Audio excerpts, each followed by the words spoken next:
Pertama, datanglah seorang sahabat ingin melaporkan istrinya kepada Umar bin Khattab. Waktu itu Umar sebagai presiden. Apa sebabnya? Istrinya suka marah. Dia mau lapor kepada Umar. Begitu dekat dengan rumahnya Umar, dilihatnya juga Umar diomeli sama istrinya. Dia berada, sudah deh, enggak jadi presiden aja diomelin sama istri, pulanglah dia. Begitu besok ketemu Umar. Ya Amirul Mukminin, saya lihat Anda kemarin diomelin istri, Anda diam-diam saja. Apa jawaban Umar? Begitulah cara saya berterima kasih kepada istriku yang telah hamil, melahirkan, dan menyusui anak saya. Coba bayangkan kalau Pak Asep yang hamil. Saya yakin Bapak tidak akan sampai jabatan sekarang. Bapak mau rasakan bagaimana susahnya hamil. Ambil kelapa 1 biji dengan kulit-kulitnya, masukkan ke dalam baju dalamnya Bapak. Kemana-mana bawa.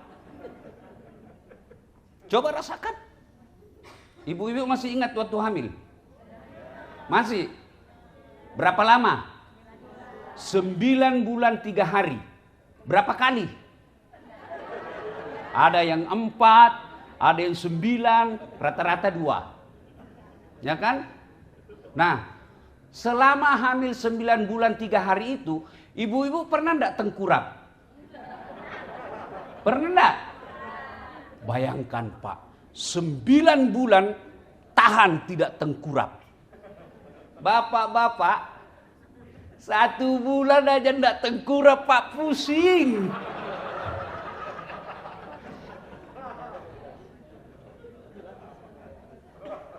Dua, kata Umar, yang telah melahirkan anakku.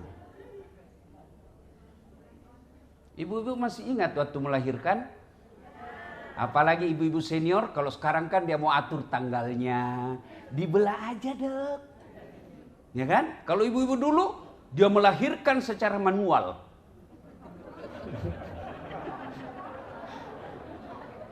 Ibu-ibu masih ingat waktu melahirkan? Ada enggak ibu-ibu melahirkan senyum? Mentang-mentang istri kajari, keluar nak. Nah, tetap aja dia menderita. Tobat, enggak mau lagi saya hamil. Terakhir saya ini Pak. 5 bulan kemudian hamil lagi. Kalau kita laki-laki paling stres ketika mau melahirkan istrinya.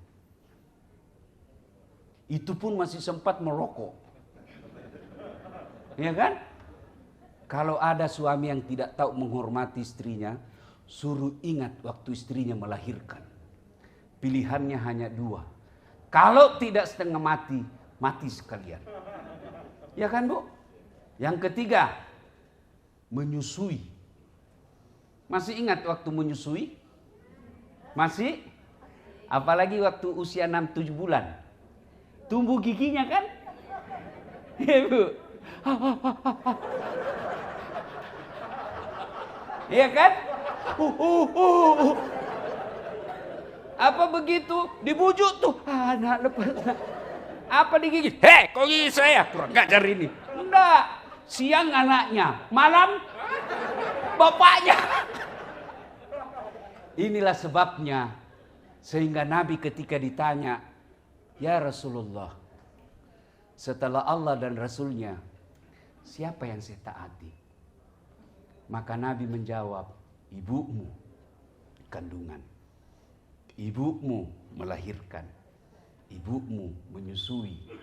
3 inilah yang tidak bisa dilakukan seorang lelaki, bagaimanapun pangkat dan jabatan tingginya. Ibu, bapak. Berarti 3 ibu, 1 bapak. Nah, salah paham lagi bapak ini. Salah paham lagi bapak toh. Bukan saya bilang 3 istri, 3 ibu. Nah, Sekarang apa hubungannya dengan jabatan? Demi Allah, banyak manusia hancur gara-gara ibunya, istrinya. Banyak orang hancur kariernya gara-gara istrinya. Maka saudaraku para jaksa, didik istri dengan baik. 4 kata ulama, Bapak selalu baca doa itu, fid dunya hasanah. Apa sih yang dimaksud fid dunya hasanah? Surganya dunia, keselamatan dunia. Ada 4 unsurnya kata ulama.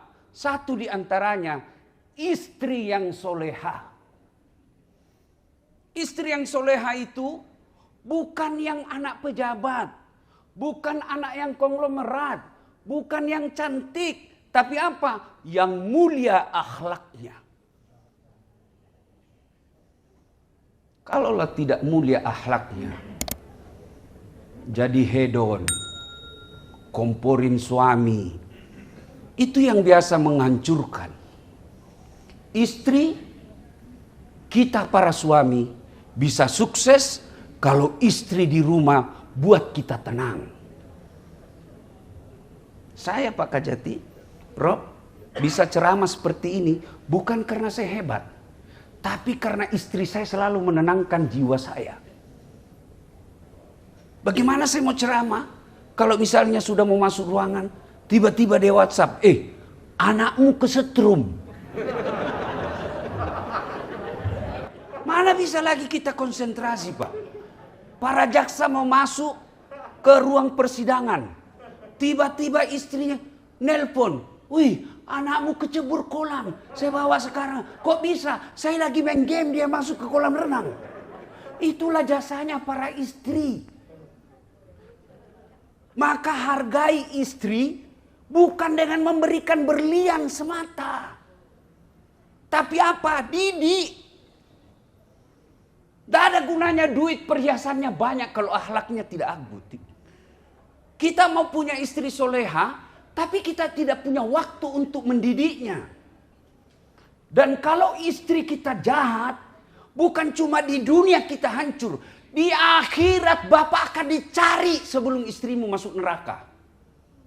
Mana ini suaminya ini? Dia ambil ini perempuan ketika nikah lillahi ta'ala. Akad nikahnya menjual nama saya, kata Allah. Mana ini suaminya? Kok istrinya tidak pakai jilbab? Kok istrinya tidak tahu ngaji? Kok istrinya tidak bayar puasanya? Mana ini suaminya? Usut punya usut, seorang kajari.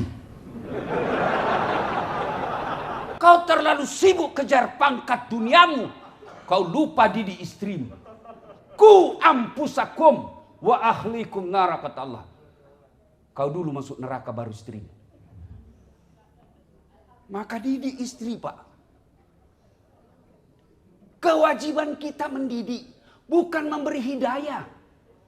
Kewajiban kita memberitahu yang benar. Tapi bagaimana kita didik istri kalau sifat kita pembohong? Alasan rapat, ternyata pergi merapat. Gimana istri kita mau menghargai? Maka saudaraku para suami, didik istri. Kalau istri kita baik, meskipun kita hanya pegawai honor, hati kita tenang. Belajar dari yang tadi. Kasus ini dipajak. Gara-gara apa? Keluarga hancur dalam sekejap. Gara-gara apa? Faktor utama gagal membina rumah tangga. Tinggi pangkat, duit banyak, gagal didik keluarga. Dunia ini sekejap, Pak, sekejap. Ayo, berapa umur Bapak sekarang? Prof Asep, mau kemana? Pasti pensiun. Sudah pensiun mau kemana? Nunggu ajal. Mau kemana semua kita ini, Pak? Wa mal hayatud dunya illa mata'ul hurur. Dunia ini hanya sebentar dan tipu daya. Membuat setan ini indah. Seolah-olah kita hidup selama-lamanya. Maka dunia ini hiasi dengan kebaikan-kebaikan. Salah satu di antaranya Perbaiki rumah tangga.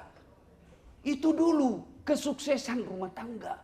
Biarkan kita dimutasi kemana-mana. Yang penting rumah tangga kita bahagia. Daripada sukses kiri kanan, istri di Jakarta, anak di tempat lain, suami tempat lain, tidak pernah ngumpul. Ngumpul bertengkar, hidup sementara, tidak pernah dinikmati keluarga yang sakinah, mawaddah, warahmah. Itu yang disebut hidup yang sia-sia. Dan itu berawal dari istri yang soleha. 2. Kata Nabi, kalau kau melihat seseorang, lihat siapa sahabatnya. Artinya apa? Jabatan, pekerjaan kita juga sangat ditentukan, karakter kita, jati diri kita juga sangat ditentukan sahabat. Maka saudara-saudaraku, hati-hati memilih sahabat. Apakah dilarang bersahabat dengan para pengusaha? Tidak. Tapi rata-rata pengusaha pasti oportunis. Dia mau dekati kita supaya dia bisa merusak integritas kita. Biasa keluar sekolah punya karakter, punya prinsip, bagus. Akhirnya banyak berteman, temannya inilah yang merusak jati dirinya. Hati-hati. Banyak orang yang rusak gara-gara temannya. Itulah sebabnya Nabi jelaskan. Kalau kau bersahabat dengan penjual parfum, kalau kau tidak dapat parfumnya, kau dapat wanginya. Kalau kau bersahabat dengan pandai besi, kalau kau tidak dapat apinya, kau dapat baranya. Maka saudaraku para jaksa, bukanlah hal yang salah, hal yang sangat bijaksana ketika Anda memilih sahabat, ada ulama yang kalian jadikan teman untuk selalu berdiskusi, penting. Jadi di HP-mu itu ada tuh namanya Ustadz Dasad. Ustadz ada begini nih, tinjauan agama bagaimana? Kalau Bapak sudah konsultasi agama lalu salah, tidak ada tanggung jawab di hadapan Allah. Karena manusia punya keterbatasan. Jangan yang kita sahabati, pengusaha ini, artis ini. Salah, tidak. Tapi sebaiknya ada juga ulama tempat kita untuk berkonsultasi dari bidang agama. Kalau agama sudah menyatakan jalan, insya Allah hukum dunia aman. Karena agama hadir dunia dan akhirat. Berhati-hatilah memilih sahabat. Yang ketiga, nasihat kita, waktu yang sangat terbatas. Bersedekahlah. Sedekah. Sedekah itu tolak bala. Misal nih, ada bencana yang mengancam kita. Tapi karena sedekah, kata Nabi itu sedekah itu memperpanjang umur, tolak bala, memperluas silaturahmi. Orang yang rajin sedekah, kalau ada yang ganggu, Allah yang jaga. Sedekah tidak selalu mesti banyak. Ibu-ibu misalnya mau bersedekah, bikin nasi bungkus, 10 bungkus saja tiap Jumat, bawa ke masjid. Ya Allah, saya niatkan tolak bala. Mudah-mudahan suamiku terhindar dari wanita jahat. Bismillahirrahmanirrahim. Saya serius, Bu. Makanya kalau suami mau baik, Bu, jangan ibu pelit. Kalau ibu pelit, banyak gangguan rumah tangga. Ya? Ibu-ibu kalau meninggal, siapa yang pakai emas berliannya? Siapa, Bu? Anak, bukan, istri kedua. Suami kawin lagi, Bu. Cerita mati itu, pasti dia kawin lagi. Pak Asep, dia dengar lah istri saya. Dia bilang, jadi saya, Ustaz kalau saya lebih duluan meninggal nanti, Ustaz kawin lagi. Saya bilang, kau sini sayang. Dengar baik-baik ya. Jangankan kau sudah meninggal, masih hidup saja sekarang, saya selalu berpikir kawin lagi. Apalagi kalau kau sudah mati. Maka sedekahlah Bu. Sedekahlah bapak-bapak. Sedekah. Allah tidak lihat banyaknya. Gaji kita hanya 5 juta 1 bulan. Keluarkanlah sedekah seadanya. Itu yang tolak bala dan membuat hati kita punya kepedulian. Kalau orang sudah punya kepedulian, insya Allah menegakkan hukumnya baik. Kenapa? Dia punya peduli. Sedekahlah. Syukur-syukur kalau mau bisa seperti Pak Asep. Bikin pesantren. Saya selalu bilang sama pejabat, Bapak enggak usah jadi penghafal Quran. Enggak mungkin mampu, otak sudah kusut. Juz amma aja enggak bisa. Al-kafirun aja belepotan. Wala antum abiduna ma, wala an abidum, wala antum, wala. Gimana menghafal Quran? Baca watini terakhirnya walasri. Ya sudahlah. Jadi gimana kalau saya mau dapat pahala hafal Quran? Pelihara anak penghafal Quran. Itu sama hukumnya. Sama hukumnya. Saya mau menghafal Quran tapi tidak mampu lagi. Saya pelihara satu anak penghafal Quran. Selama dia hafal Quran, saya dapat pahala seperti dia. Bapak-bapak tentara susah jadi ulama. Sudah, gimana caranya? Urus ulama. Saudaraku Pak, susah jadi ulama. Urus ulama. Gimana caranya? Itu ada kasihan itu. Penceramah di situ, rumahnya susah betul. Jelek. Oke, kasih tahu asisten atau apa itu ajudan. Kamu pergi sana, minta KTP-nya, minta kakaknya, bikinkan nomor rekening, transfer 2 juta per bulan. 2 juta buat bapak pembeli pulsa. Tapi menghidupi seorang ulama. Selama dia dakwah, mimpin sholat, ngurus masjid, bapak dapat pahala seperti pahala dia. Tanpa mengurangi pahala pak ulamanya. Tenang kan? Dialah yang berdoa. Lindungi dia, rahmati dia. Akhirnya ada orang tidak kelihatan, tidak terlalu cerdas betul. Tapi karirnya baik.